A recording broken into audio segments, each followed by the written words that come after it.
போக்குவரத்து ஊழியர்களின் ஊதிய உயர்வு உள்ளிட்ட கோரிக்கைகளை வலியுறுத்தி சென்னை குரோம்பேட்டையில் இன்று பேச்சுவார்த்தை தொடங்கியிருக்கிறது. இது தொடர்பான விரிவான தகவல்களை அங்கிருக்கும் நமது செய்தியாளர் ராஜ்குமாரிடம் கேட்டறியலாம். ராஜ்குமார், அரசுக்கு போக்குவரத்து தொழிலாளர்கள் முன்வைக்கக்கூடிய கோரிக்கைகள்லாம் என்னென்ன? தற்போது பேச்சுவார்த்தையின் நிலை என்ன?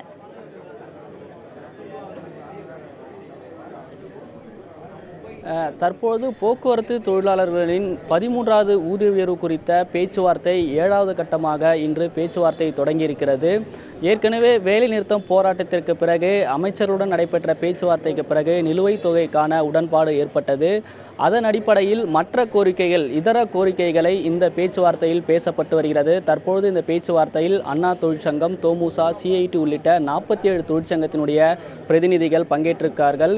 குரோம்பேட்டை போக்குவரத்து கழக பயிற்சி மையத்தில் இந்த பேச்சுவார்த்தை நடைபெற்று வருகிறது. அரசு தரப்பிலிருந்து போக்குவரத்துறை செயலாளர் சந்திரகாந்த் பி காம்லே மற்றும் 8 போக்குவரத்து கழக மேலாண் இயக்குநர்கள் பங்கேற்றிருக்கிறார்கள். அதாவது 50% ஊதிய உயர்வு பிரதானமாக இருந்தாலும் இதர கோரிக்கைகள் இதில் முன்வைக்கப்பட்டிருக்கிறது.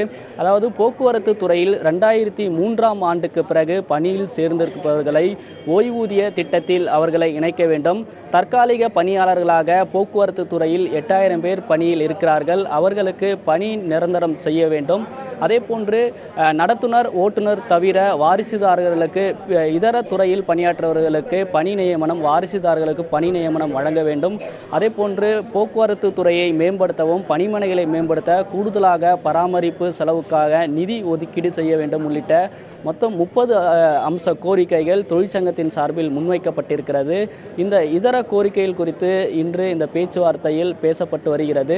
அதேபோன்று இந்த பேச்சுவார்த்தை இன்று முடிக்கப்பட்டாலும் பேசக்கூடிய கோரிக்கைகள் அமைச்சருடன் மீண்டும் ஜூன் 1ஆம் தேதி நடக்க இருப்பதாக தெரிவிக்கப்பட்டிருக்கிறது. எனவே இன்று பேச்சுவார்த்தையில் இதர கோரிக்கையெல்லாம் பேசப்பட்டு அதற்கு பின்பாக மீண்டும் ஜூன் 1ஆம் தேதி அமைச்சருடன் பேச்சுவார்த்தை நடைபெறும் என்று தெரிகிறது. வேதவதி.